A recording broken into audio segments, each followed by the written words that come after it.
Magandang gabi po sa ating lahat. Nag-umpisa na naman po ng prayer meeting at inaanyayahan ko po na tumayo tayong lahat at kantahin natin ang banal mong tahanan.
Maraming salamat po sa araw na ito, Panginoon, na ipinagkaloob mo at andito na naman po kami upang papurihan at sambahin ka, Panginoon.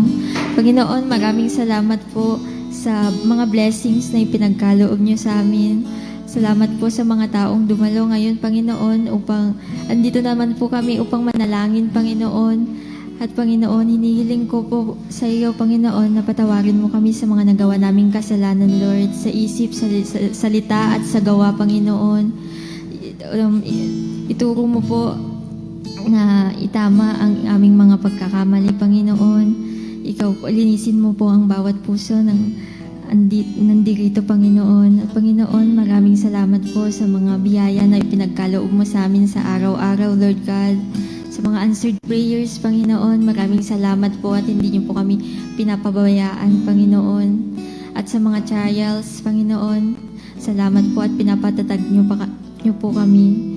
And Lord, ikaw na po wala ngayong araw na ito, Panginoon.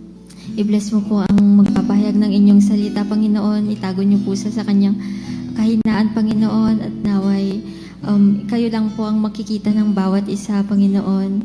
At pati na rin po sa mga nanonood, Panginoon. I-bless mo po sila, Lord. Answer niyo po ang kanilang prayers, Panginoon. At binabalik na po namin lahat ng papuri at pagsamba sa pangalan na Jesus. Amen.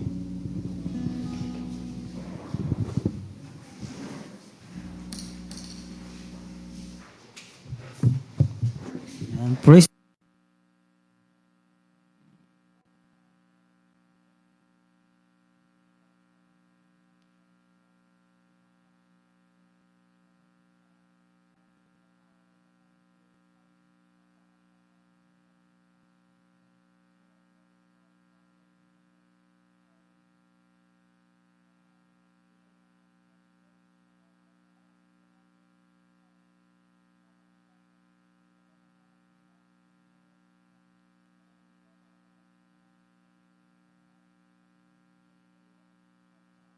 pagkakaisang manalangin ay nais ko munang ibahagi sa inyo ang salita ng ating Panginoong Diyos in the book of 1 John chapter 5 verses 13 hanggang 15.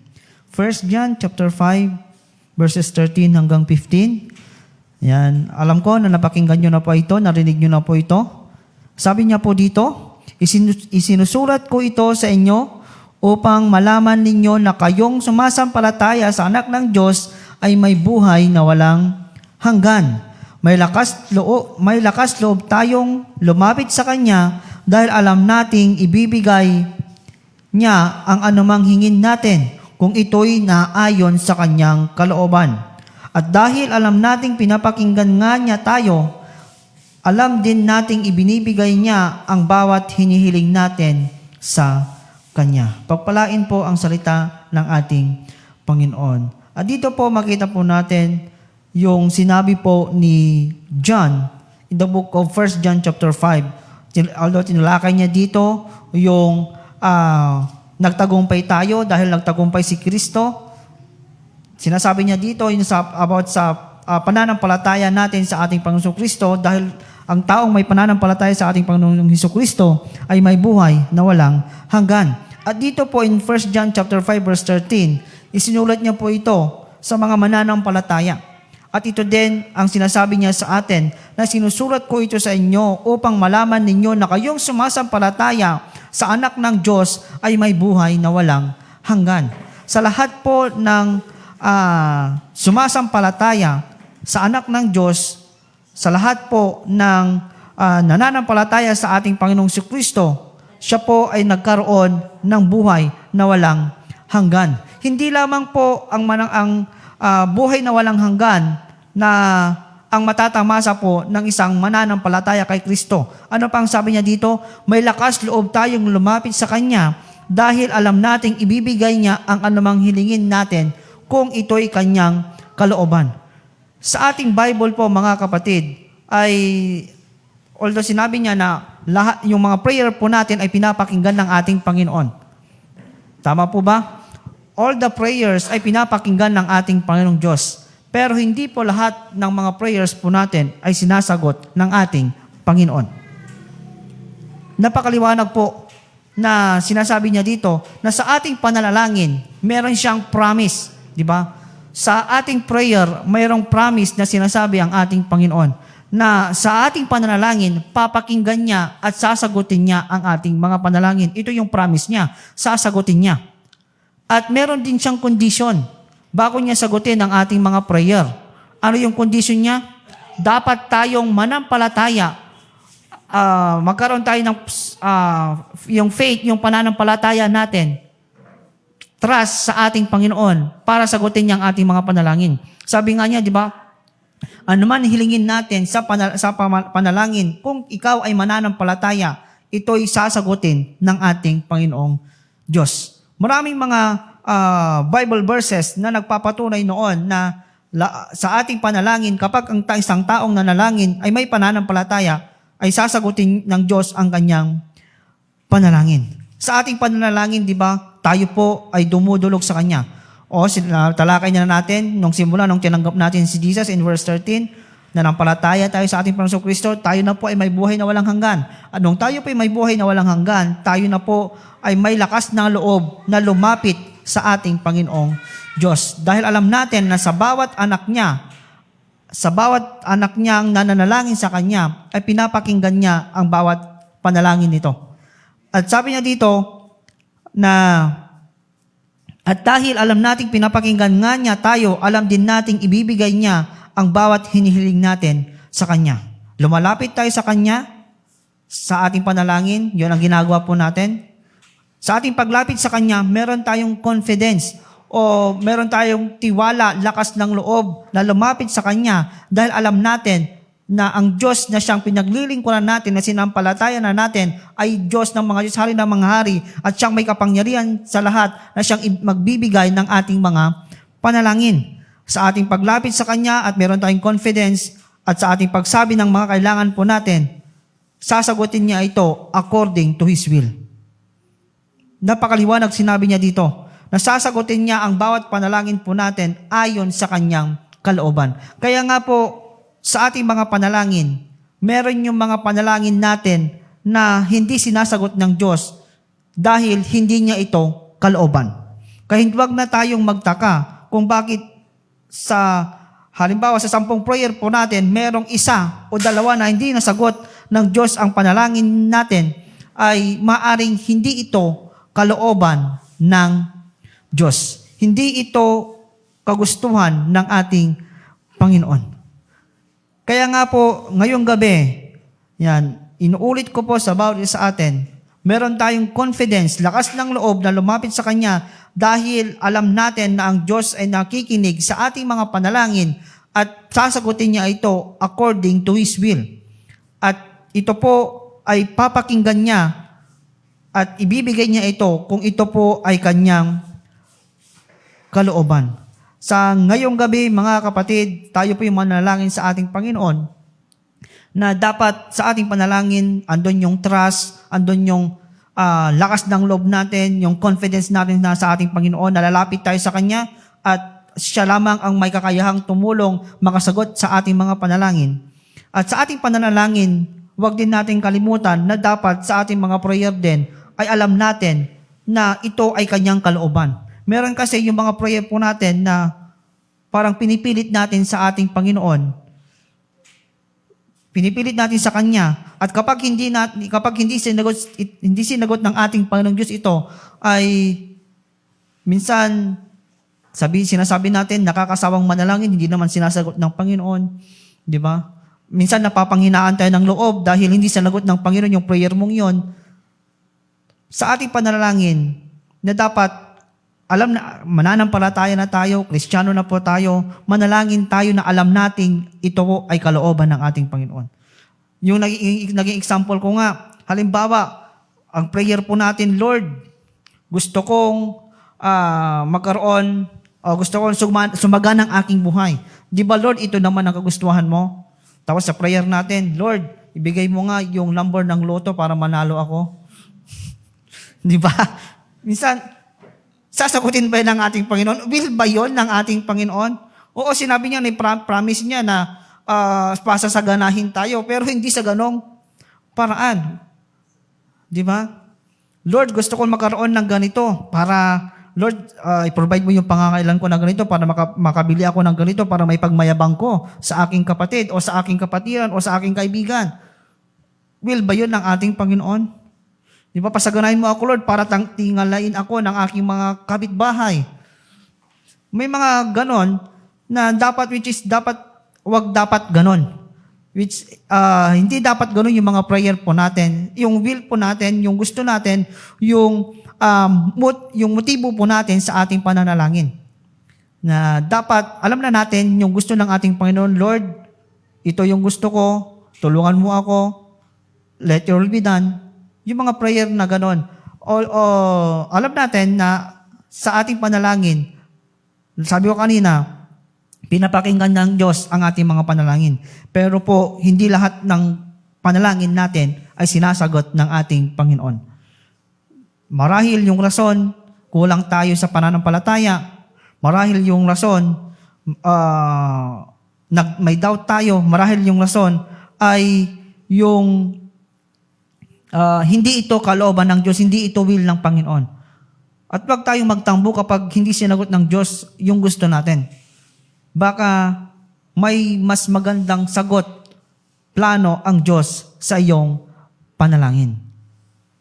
Kaya sa gabing ito, sa ating pananalangin, alam ko, may mga nakahang, sabi natin nakahang na prayer po tayo na hindi pa nasasagot o sinasagot ng ating Panginoon. Sinabi din ng ating Biblia na huwag tayong magsawa na ipanalangin yung mga panalangin po natin. Dahil marahil delay lamang yung pagsagot ng ating Panginoong Diyos. Hindi pa perfect time. Hindi pa yun yung tamang panahon para sagutin ng ating Panginoong Diyos. Huwag tayong magsawang manalangin. Basta alam natin naka-in-tune o ito ay nakaayon sa kalooban ng Diyos. Huwag tayong mag-expect sa ating prayer na para sa pansarili nating kalooban dahil sa kagustuhan natin ay sasagutin ng ating Panginoong Diyos. Kaya nga po sa ating panalangin, merong promise at meron ding kondisyon. Kaya nga po, yan po ang lagi natin tandaan kapag tayo pananalangin. Sabihin natin lahat ng gusto natin sa ating Panginoon. Ipanalangin po natin yung gustong ipanalangin po natin. Kasi promise niya naman na sasagutin niya ito. Pero sasagutin niya ito kung ito ay kanyang kalooban at malakas ang ating pananampalataya. Sa buhay Kristiyano po natin, tinanggap na natin si Jesus sa ating buhay. Nagkaroon tayo ng buhay na walang hanggan. At sa buhay na walang hanggan na yon, ay yun yung makakasama natin ng lumikas sa atin.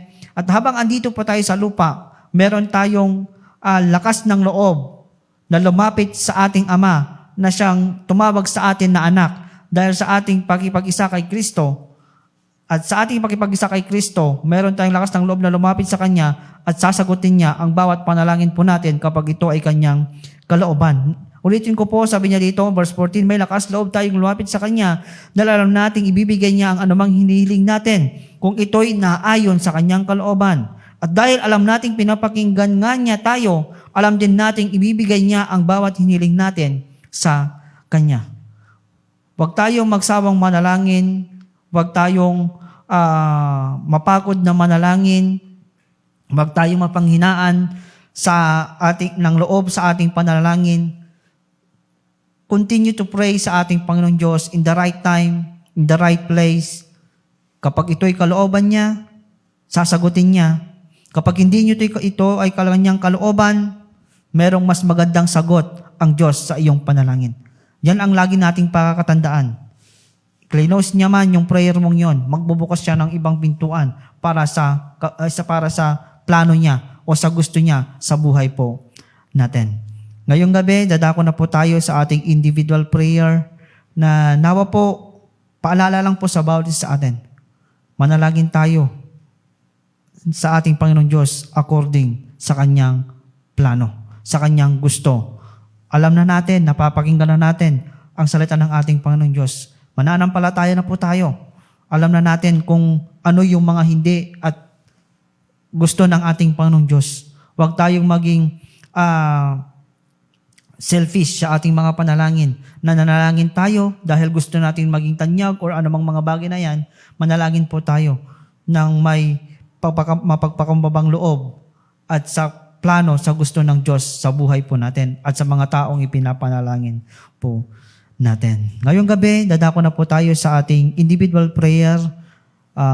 Punta na po tayo sa mga lugar kung saan po tayo manalangin at pagkatapos nun, tayo po ay magsama-samang manalangin pagkatapos ng individual prayer po natin.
Pag-pray po natin.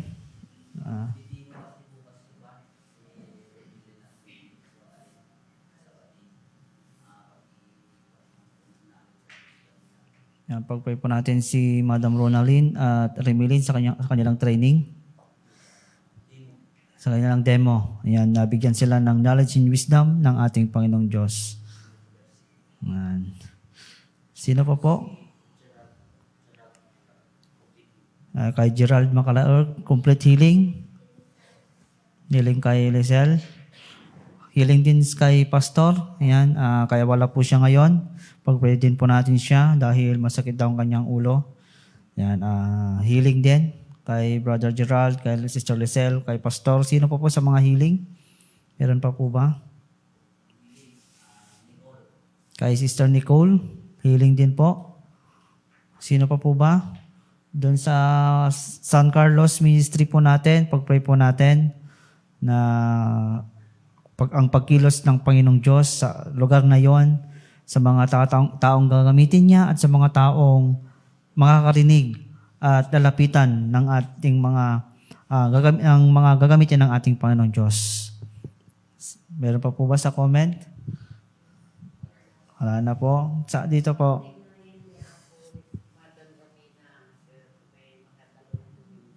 Yan, pag-pray po natin si Madam Rabina. Yan. Na hipuin daw siya ng ating Panginoon para maka-attend po dito sa church po natin. Wala na po ba? Pag-pray po natin yung mga leaders po natin mula sa presidente hanggang sa pinakamababang posisyon. Pag-pray po natin ang ating barangay, ang ating komunidad. Pag-pray po natin ng mga kapwa nating mga Kristiyano dahil duty po natin ito bilang isang mananampalataya. Ipanalangin natin ang mga hindi mananampalataya, ang ating mga leaders at ang ating kapwa mananampalataya. Yan, pag-pray po natin, ito po yung duty po natin as a Christian sa ating prayer. Huwag sana tayong manalangin na para sa pansarili nating gusto o sa pansarili nating prayer. Pag-pray po natin ang mga kapwa natin, mananampalataya at hindi mga mananampalataya at ang ating mga leaders. Sino pa po? Mga prayer request pa ba?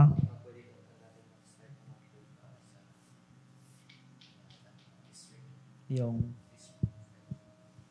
ano yan? District Fellowship, pag-pray po natin ang ating District Fellowship na magaganap ng sa mga kabataan, hindi lamang, pati mga fellowship, mga kalalakihan. Yan, pag-pray din po natin yung mga fellowship, all the fellowships na siyang gathering ng mga kapatiran po natin, tayo po ay pag-pray po natin. Wala na po ba? Yan, kung wala na, tumayo na po tayong lahat. At nawa po, samahan niyo po ako sa panalangin. Lahat po tayo ay manalangin. Kapag marami tayong nanalangin, mas effective po ang ating mga prayer po natin. Kaya lahat po tayo ay manalangin, dumulog sa ating Panginoong Diyos. Tayo po yung manalangin. Father God in heaven, sa gabing ito, Panginoon, may mga prayer request po ang bawat isa. Itinatas po namin ito sa iyong harapan, Panginoong Diyos. Dahil alam po namin, Panginoon, na ikaw lamang ang makakatulong sa bawat taong ipapanalangin po namin sa mga sitwasyon, Panginoong Diyos, sa aming mga buhay. Sa pagkakataon na ito, Panginoong Diyos, salamat sa mga nasagot mo ng panalangin po namin.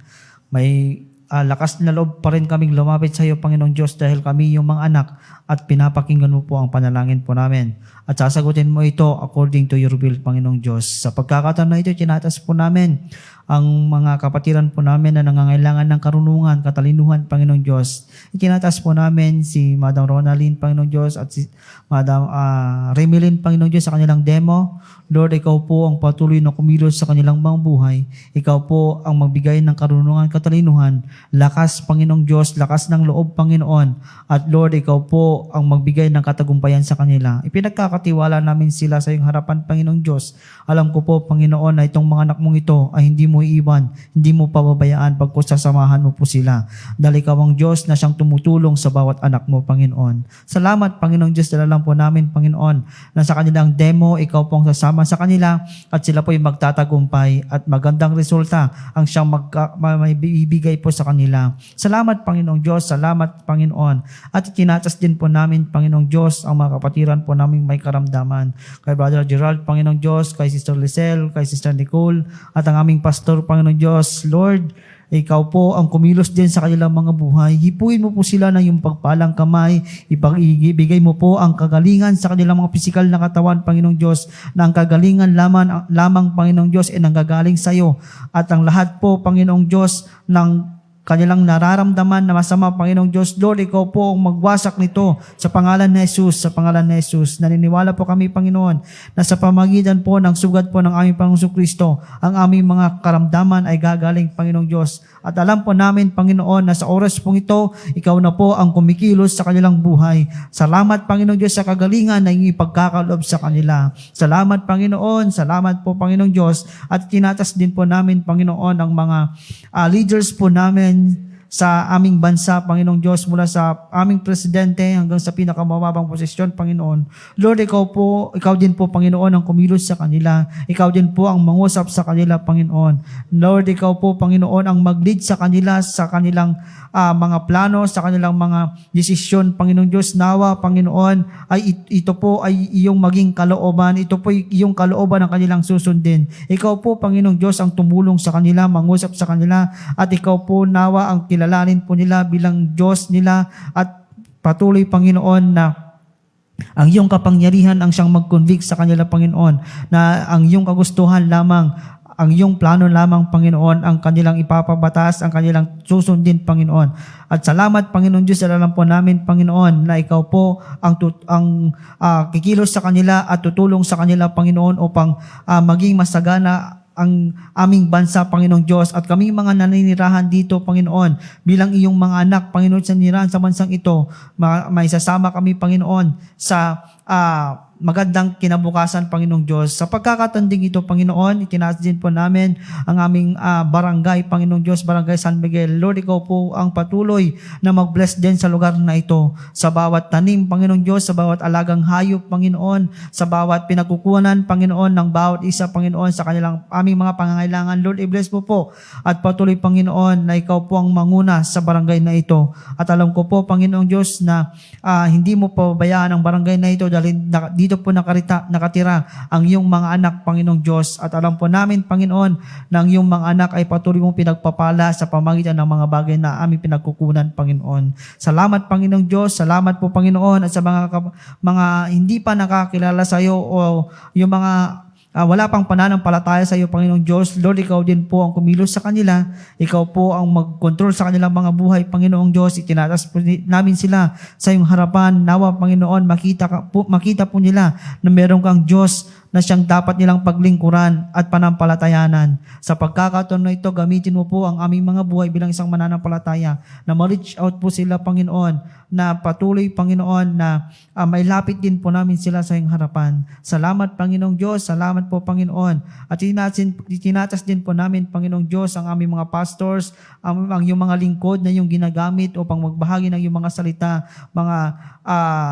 patuloy, Panginoon, na gamitin mo po ang bawat isa according to your will, Panginoong Diyos, at tulungin mo po sila, bigyan mo po ng kalakasan, anointing, knowledge and wisdom, Panginoong Diyos, lahat po ng mga pangangailangan po, Panginoon, upang may bahagi, makapag-ministry sa iyong ubasan, Panginoon. I-bless mo po ang bawat sa physical, material, Panginoon Diyos, spiritual, Panginoon, emotionally, Panginoon, Lord, sa lahat po ng aspeto ng buhay po nila, Panginoon, patuloy mo silang pagpalain at alam ko po, Panginoon, na gagamitin mo po sila sa bawat spiritual naming buhay at sa mga taong hindi pa mananampalataya. Sa pagkakataon na ito, salamat, Panginoong Diyos, dahil andyan po sila na siyang ginagamit mo upang mapalakas ang pananampalataya ng bawat isa, Panginoon. At may mga ilapit pang kaluluwang hindi pa mananampalataya. Salamat, Panginoong Diyos. Salamat po, Panginoon.